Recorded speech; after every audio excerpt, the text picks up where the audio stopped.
Olá, sejam bem-vindos a mais uma edição do programa Ultrassom 14. Semana após semana, a gente trazendo temas que são interessantes, relevantes para a comunidade. E hoje um que você já deve ter observado aí, até pela própria inclusão que está acontecendo, isso é muito bom, você vê linguagem de sinais ali, um quadrinho do lado da tela, e como isso é interessante, como é importante. Para entender tudo isso, todo esse processo, a gente convidou a Luciara. Bacana. Você já esteve aqui outras vezes, sim, né, falando sim. exatamente disso, mas vamos falar hoje mais um pouquinho. Eu sempre, antes de começar a entrevista, ou antes de começar a pauta da entrevista, eu sempre pergunto para as pessoas o que te levou a trilhar determinado caminho profissional. No seu caso, o que foi? Então, curiosidade de adolescente, né? Eu fazia cursinho para vestibular e no terminal urbano, né, ali esperando o ônibus, vi aquela turma ali sentado, conversando com as mãos. Eu falei, meu Deus, o que é isso, né? O que será isso? E o que será isso? Então, a curiosidade foi muito grande, passei a repará-los, né? Dia a dia, e aí deu aquela vontade, né, de também aprender. Minha mãe falava que eu sempre conversei muito, e quando alguém pedisse pra eu parar, eu ia falar com as mãos. Tapa a boca dela. Tapa a boca dela, então vamos continuar com as mãos ali, que vai dar certo também. Bacana. Então foi essa questão mesmo, foi uma questão de curiosidade e acabou se tornando, no final, uma profissão. Porque eu sempre pergunto isso, porque a família de mestre geralmente, não, tem um mestre na família, eu vou seguir. Enfim, engenheiro, jornalista. No seu caso, então, não tinha ninguém. Não tinha ninguém. As pessoas esperam, né, que a gente tenha algo que seja uma referência para estar fazendo, né? E, na verdade, foi só uma curiosidade. Eu não tenho nenhum parente ou pessoas próximas, até então, né? Não tinha. Pessoas próximas surdas. Sim. E essa questão de não ter ninguém próximo, ou de repente, dentro de casa, alguém se interessou também, puxa vida, ela aprendeu, você pode me ensinar também ou não? Ou ficou só em você? Não, ficou só comigo mesmo. Mas alguns são universalmente conhecidos, né, em relação principalmente a xingar as pessoas. Sim. Né? Dedinho do meio, aquela coisa que a gente conhece, essa é universal, ninguém precisa aprender, né? É verdade. E tem também, nessa linguagem, até a curiosidade aqui, também isso. Tem. As pessoas evitam. Tem. Tá com raiva de alguém? Ao invés de ir pra fazer xingamento, eu vou. Até pra falar mal, eu até brinco, gente. A pessoa que aprende Libras, ela vai correr um sério risco. Porque o ouvinte, ele pode ir lá e cochichar e falar mal do outro, né? Quem conhece Libras de longe vai saber o que você tá falando. Então tem que ter muito cuidado. Mas assim, o gesto é diferente ou não? É diferente, tem alguns bem diferentes. É mais assim, nervoso? Tipo um xingamento mesmo. É um xingamento mesmo. Eles têm bastante gírias, né? Como na língua portuguesa ou em qualquer outra língua. Eles também têm as gírias voltadas para a língua de sinais. Tá certo, era uma curiosidade. Mas falando de origens, qual a origem no Brasil, da língua de sinais no Brasil? Então, ela veio através de um convite que Dom Pedro II fez a Rouet, que era um surdo, professor surdo francês. E então, a convite de Dom Pedro II, devido a uma pessoa da família que era surda. Então, se instalou, né, o Inês, que hoje nós temos no Rio de Janeiro, que iniciou o Instituto Nacional de Educação para Surdos. Então, Rouet, Edouard Rouet, trouxe a língua francesa, né, de sinais, e com o tempo foi se adaptando para se tornar a língua brasileira de sinais hoje que nós temos. Uma coisa interessante, eu tô produzindo alguns vídeos aí pro Instagram a respeito de curiosidades históricas, né? E a importância de Dom Pedro II em relação a tanto antenado que acontecia no mundo. Porque eu tenho alguns cartões postais em casa, eu fui lá, a origem do cartão postal no Brasil. No mundo, né, tem lá, foi nos Estados Unidos, Alemanha, Áustria e tudo, mas o Brasil foi Dom Pedro II, 1880. Então, esse interesse, né, eu ir além para saber o que está acontecendo no mundo, é realmente Dom Pedro II. Né, e que, no entanto, Rouet veio para cá, para o Brasil, em 1857. Olha só. Bota tempo nisso, Bota né? tempo. Muito interessante.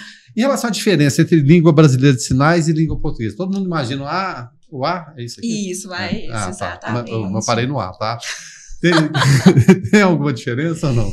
Sim, tem diferença. Por quê? Porque a língua brasileira, né, de sinais, ela é gestual.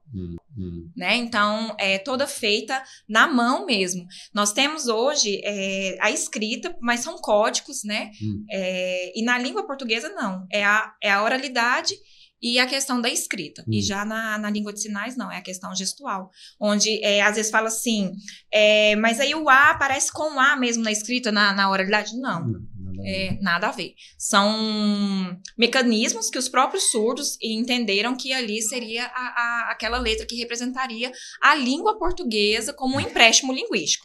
Um exemplo mesmo, quando a gente faz sinais icônicos, que nós chamamos na língua brasileira de sinais. O que são os sinais icônicos? São aqueles sinais que eu vejo e que parece com aquela imagem que eu estou vendo, igual casa. Casa, cansado. Cansado, né? Eu mostro aqui aquela expressão aqui de suor, de quem trabalhou muito. Então, casa também, eu vejo o telhado.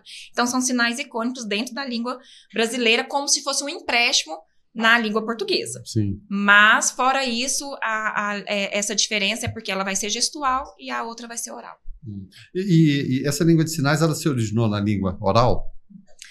Não, foram sinais assim que começaram dentro sinais domésticos, né? Eu apontando e mostrando que, no entanto, nós temos que iniciou na França, Lepé, que nós chamamos até o pai da língua de sinais, porque ele vai ver vai dissimificar ali, né? Separar a questão da língua oral com a língua gestual. Então, não tem. Até, no entanto, nós tivemos, em 1880, em Milão, a questão de que tiram a língua de sinais, que na época falava até gestual, para colocar os surdos a fazer a oralização, porque eles não queriam, né, que usassem as mãos para ter essa comunicação.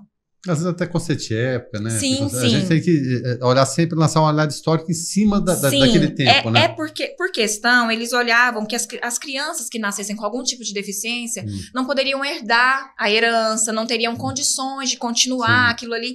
Então, eles começaram a separar isso. Não, então, se eles não conseguem oralizar, então eles não fazem parte, então eu vou ter que deixar ele de lado.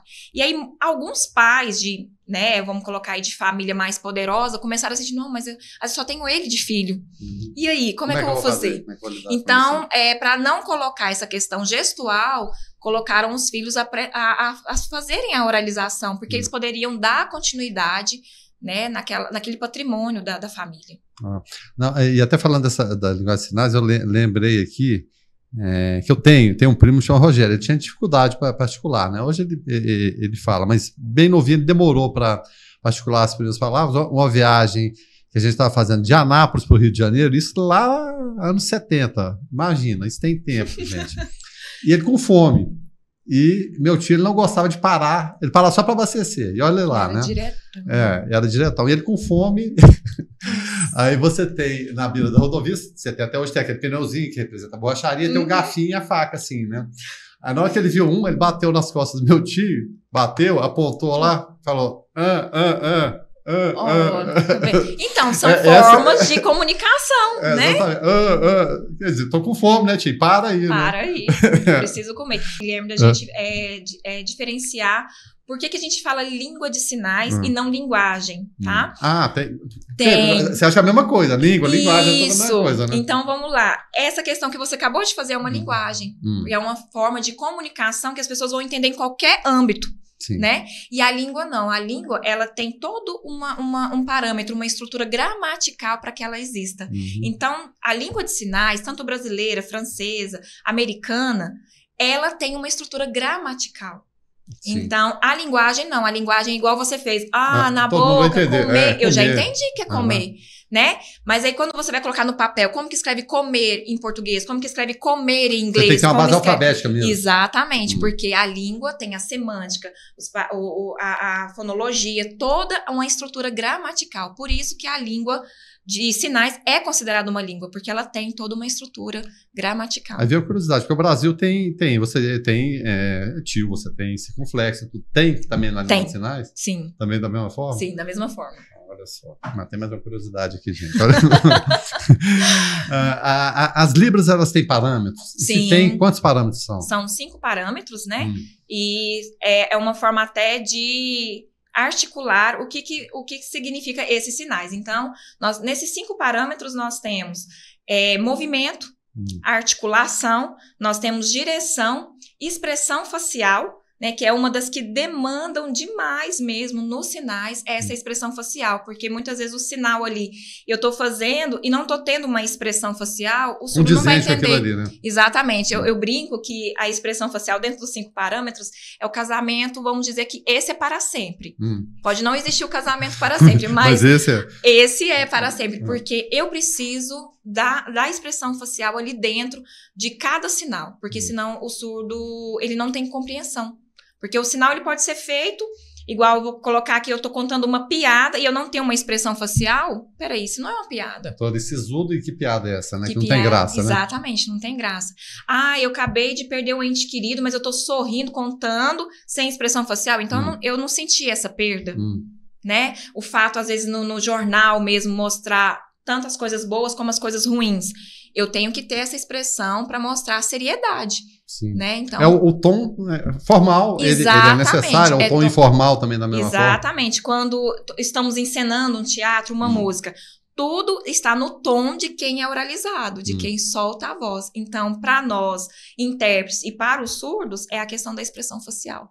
Muito bem, olha só, tanto de coisas que a gente está aprendendo. E no dia a dia, porque eu falei no início aqui, que você vê os quadrinhos, a pessoa ali, né, gesticulando, fazendo a linguagem, ou língua de sinais, agora a língua de sinais. Você vê esse fator inclusivo, ele está cada vez melhor? É claro, a gente tem muito a evoluir, sem dúvida nenhuma, mas está melhorando? Sim, eu acredito que nós estamos no caminho. Poderíamos estar melhor? Isso acho que é em toda situação, seja melhorar, educacional, né? Seja na saúde, seja, né? Mas eu acredito que hoje nós estamos caminhando sim para uma melhoria e de grande avanço. Por quê? Porque hoje a lei determina mesmo, né? Antes a lei determinava na educação. É como se a gente a lei só visasse o quê? O surdo tem que estar na escola. Mas e ele se torna um adulto? Ele se torna um cidadão que paga seus impostos, que trabalha, que exerce uma profissão. E aí, ele vai ficar nato, ele não vai ter um ambiente para se favorecer. Então, nós precisamos disso, seja numa empresa, seja na televisão, né? Então, eu acredito que hoje, com as leis, com o decreto desde 2015, que também foi atualizado, ele vai mostrar que, na parte cultural, o surdo, então, ele não pode participar no cinema, ele não pode ir num show, porque ele não tem a audição. Então, como que o show é revelado para ele ali? Então, ele não tem uma vida sociável na parte da cultura? Então, assim, tem visto. Aqui em Anápolis mesmo, nós temos, dentro das leis, né, agora, principalmente as últimas que nós... eu falo nós porque eu tenho 2 companheiras que estão sempre junto comigo. Qual é o nome delas? Maria Clara Sayum e Thalita Curado. Um abraço a elas, sou muito grata, né? São 2 pessoas...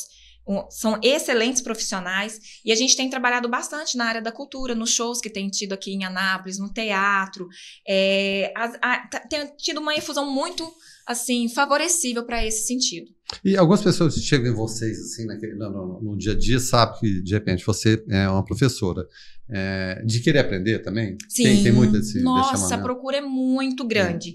Graças a Deus, eu fico feliz com isso. Não, então vou falar exatamente dessa procura, a demanda, quantas vocês são aqui, para a gente entender como que está funcionando a cidade de Anápolis. Trabalhamos assim, somos 3 nesse grupo, mas nós temos outras pessoas que têm instituto. Eu tenho um conhecido, que ele tem um instituto chamado Instituto Kallen, que é do Kilber. Ele trabalha diretamente com esses cursos, né? Nós temos o Cefop, que é da área da educação, da Secretaria Municipal daqui de Anápolis mesmo, que abre para os professores do município, mas também tem vagas para as pessoas da comunidade externa. Sim. Então, assim, não precisa necessariamente pedagogo. Não precisa. Não precisa necessariamente. Mas temos, assim, pessoas que procuram. As vagas são menores, porque a tendência do Cefop é realmente atender a Secretaria Municipal, né, ali de Educação, mas nós temos vagas externas também. Então, assim, agora, outros lugares, nós temos faculdades que apoiam essa questão e tem cursos, né, voltados para isso, mas, assim, a maioria é à distância mesmo. Aqui em Anápolis, quando você quer fazer, vamos supor, Letras Libras, que é o que te profissionaliza para você prestar um concurso como intérprete ou como professor na área, nós não temos em Anápolis um curso Letras Libras. Certo. Nós temos o curso é uma faculdade aqui e ele tem o sistema híbrido, né? Você vai 1 vez ou 2 vezes na semana, se eu não estiver enganada, numa faculdade que temos aqui. É uma faculdade particular, né? Mas, assim, estadual, alguma coisa aqui dentro de Anápolis, não. Agora, para exercer a profissão, tem que ser chancelado, tem que ter a formação. Sim, tem que ter uma formação. Muitas vezes as pessoas nos procuram e falam assim, nossa, mas se eu fizer 6 meses de curso, eu já sou intérprete. Desculpa, eu tô sendo intérprete, eu tô aprendendo todo dia para continuar sendo intérprete. É isso que eu ia te perguntar. Não cessa, né? Não cessa. Não cessa. Por quê? Até porque, como é uma língua, nós na língua portuguesa nós temos os nossos dialetos, né? Então aqui também nós temos, na língua brasileira. Até na escrita hoje, Luciano, tem hora que eu pego texto assim que eu não consigo entender. Porque você tem muita linguagem cifrada, você tem muita abreviação. Eu fico olhando assim, será que eu fiquei burro? Eu tenho que fazer algum curso para entender o que um jovem está mandando especialmente. Eu não entendo. E a mesma coisa acontece na língua de sinais. Às vezes eu conheço surdos fora do estado, quando eu chego eu falo, meu Deus, peraí, então às vezes eu digito, né, digitalizo a palavra para ele, aí ele olha assim para mim e fala, não, então peraí, deixa eu procurar. Deixa eu tentar alguma coisa. Deixa eu tentar alguma coisa. Por quê? Porque realmente agora, no final de ano, na virada de ano, eu fiz um vídeo. Eu fiz um vídeo com 4 sinais, as variações de Feliz Ano Novo. Você poderia fazer pra gente aí? Então, vamos lá? Então, a gente vai fazer aqui, ó, o F. Você coloca o seu indicador pra frente e o polegar fechando ele. Então, você vai fazer o sinal de feliz, ó. Feliz é isso. Feliz. E aí tem que fazer o gestual também. Tem que fazer o gestual. E feliz, você tem que estar com a carinha feliz, né? Você não pode ser feliz assim, né? Você tem que fazer um feliz com um sorriso ali. Aqui em Anápolis, nós usamos muito esse feliz ano novo. Então, você vai fechar a mão em S, configuração em S, ó. E vai colocar pra frente, porque é um ano novo, ele tá indo pra frente. Simbolizando um ciclo ali. Exatamente. Geral, ano. A mão continua em S e vai abrir pra frente assim, ó. Novo. Feliz ano novo. Esse é bastante usado aqui em Anápolis, tá?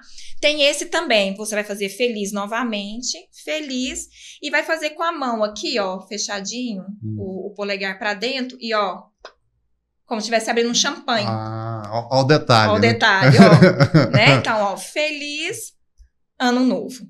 Agora, a variação, eu conheci esse, foi uma colega surda de Minas, lá de Uberlândia, ela fez esse sinal, eu não conhecia, foi até interessante. Esse feliz ano novo. Lembra mais ou menos a questão de festa, né? Então, assim, eu acho interessante. Mas festa não seria, tem como voltar para mim aqui, Dalama? Festa não seria aquela linguagem, no dia só da festa, aquele que não sabe dançar no salão, ele no momento perena, mas fica só assim, com o dedinho, né? Exatamente. E é interessante porque o sinal de festa não é assim. É assim. Ó. Ué. Sinal de festa. Tá vendo que, como você perguntou pra mim se a língua teve a origem de ser da escrita, de alguma coisa assim, não. Eles mesmos entendem. Nós, ouvintes, nós fazemos o quê? A gente interpreta o significado para eles, para que eles possam criar o sinal. Nós, ouvintes, não podemos criar sinal. Se todos esses sinais que eu fiz, foi um surdo que fez, que criou. Eu, Luciara, como intérprete, mesmo conhecendo a língua deles, eu não posso criar um sinal. Posso pedir uma coisa? Sim. A gente prosseguir a entrevista, você usando a linguagem oral? Sim, posso. E sinais também? Posso. Pois é, foi fácil. A gente devia ter começado dessa forma. Mas eu achei interessante isso. Exatamente, eu falei desse desafio da língua escrita, do escrito ali, né? De muitas vezes a gente não entender, e tem também com eles, né? Cria também da mesma forma, né? Isso é muito interessante. Repete aí. Então, eu estou repetindo a sua fala. Vai lá, repetindo a minha fala. Tá certo, Luciana. Bom, muitas vezes as pessoas ficam... Eu estou travando aqui para ver de que jeito você congela. Isso é maldade. De que forma as pessoas... É muito difícil, é muito complicado para aprender, né? É mais difícil, por exemplo, aprender Libras do que outras línguas. Eu quero aprender japonês, quero aprender chinês. É mais difícil? Eu penso que quando a pessoa tem ali uma vontade de aprender alguma língua que não seja a sua de origem, a sua língua materna, vai existir mecanismos que às vezes você vai travar. Mas você tendo aquela vontade de aprender, eu tenho certeza que você consegue. E você teve essa dificuldade? Como é que foi isso? Porque você fala que está aprendendo no dia a dia. Então, quando eu comecei, eu tinha 16 anos. Né? Hoje eu vou completar 40, gente, não que eu seja velha. Como é que é 40? Bem. 40. 4 e o 0. E 58, como é que é? 5 e o 8. Muito complicado, não quero saber não. Não, é fácil, vai aprendendo aos poucos. Então, quando eu tinha 16 anos, eu acredito que a mente da gente, né, nessa faixa etária, tá muito aberta. Então, as pessoas falam assim, Luciana, mas eu tô com 40, eu vou aprender. Aprende, porque a vida da gente é um aprendizado. Sim, claro. Né? Eu até brinco, eu tenho meu pai, que tem 90 anos, e ele tem uma facilidade ainda, assim, extrema. Eu fico encabulada, é uma pessoa de sã consciência ali e tudo. E a questão também da interpretação é uma coisa muito interessante na língua de sinais. Eu não vou interpretar um exemplo. Nós, no português, usamos a seguinte frase. Eu fui na sua casa ontem. Agora eu vou fazer em libras. Vai lá. Só assim. Só isso. Ontem já significa passado, tá? Porque eu não conjugo o verbo na língua de sinais. Tá. Então, o que acontece? Eu uso sinais classificadores, tá? Que onde eu coloco o sinal que já tá classificando, que foi ontem, é um passado. Já tá passado, né? Então, ontem, casa sua. Eu já disse que eu fui na sua casa. Sim. Eu não usei o verbo já facilitador. Fui, né? Então, ontem já classificou que é no passado. Então, assim, é muito bom a gente aprender. Eu tenho certeza que aqueles que tiverem vontade vão se surpreender e vai se achar muito legal. E aqui em Anápolis, tem um local específico? Como que funciona aqui? Aqui nós temos o Cefop, que é próprio da Secretaria de Educação do município. Nós temos o Instituto Kallen, que é de um conhecido meu. Ele próprio trabalha com os cursos. E tem alguns cursos, assim, dentro de igrejas evangélicas, católicas, né? Não tenho, assim, os nomes específicos, mas tenho amigos que frequentam e fazem o curso, né? Mas, assim, específico mesmo são só esses dois. Algumas faculdades aqui particulares têm o curso de Letras Libras, tá? O curso de Letras Libras, ele é híbrido, porque o que acontece? Ele tem presencial e tem à distância, né? Gostei do presencial. Então. Presencial. Muito bom. Tem rede social? Sim, tem rede social, o Instagram. Lá você procura pela Lu Franciele Intérprete, tá bom? E vai lá ver um pouquinho do nosso trabalho. A gente tem trabalho em empresas, em teatros, shows, eventos variados. É só entrar em contato com a gente. Eu tenho uma parceria com 2 colegas, como eu falei, da Maria Clara e a Thalita. São excelentes profissionais, tenho certeza que vocês vão gostar. E estamos aí para isso. Luciana, você é uma simpatia. Obrigada. Coisa boa. Que entrevista. Como é que é a simpatia? E como separar o simpatia de você achar ser a pessoa interessante, legal, de uma simpatia que tem a ver com coisas da vovó? Ela vou fazer uma simpatia.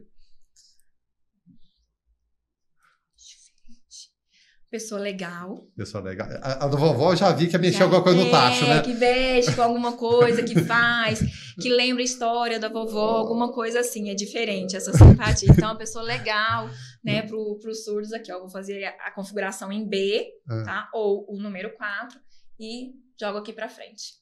Legal. Legal demais foi falar com você. Entrevista muito bacana, tá? Para quem chegou agora, tá acompanhando essa entrevista mais pro fim, não preocupa não. Ela passa diversas vezes, um monte de vezes na grade. Eu tentando dar outra interpretação. Passa um monte de vezes aqui na grade de programação do canal 14 da NET Anápolis. A gente agradece a Luciara, Franciele, Ferreira, Dourado, Caetano. O nome é extenso, gente.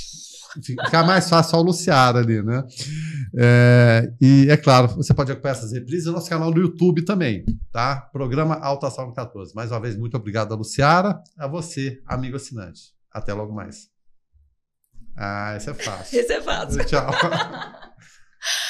Arroz e Feijão Imperial, Geolab Genéricos, Hospital Evangélico Goiano, Uni Evangélica, Compensados Anápolis, Clínica Vacine, Farmácia Naturalis, Cicobi Unicentro Norte Brasileiro, Lages Vibracom, Porto Pereira Hipercozinha Industrial, Rádio Imprensa 104,9 FM, Restaurante Barriga Cheia, Síntese Comercial Hospitalar, EgoCFC Vigilância e Segurança Privada, Meglif Uniformes, Crédito Contabilidade, Perícia e Auditoria, Laveste Lavanderia Hospitalar, Doutora Cristiane Santos, Endodontia, Cirurgia Parodontística e Traumatismo Dentário, Mamãe e Bebê Kids, Varejão das Fábricas, Clínica Alto Astral, USA Arquitetura e Interiores, Fazenda Campo Largo, leite de qualidade, Arquivo Off, guarda e organização de documentos, Droga Lúcia, economia a serviço da sua saúde, Opção Ótica,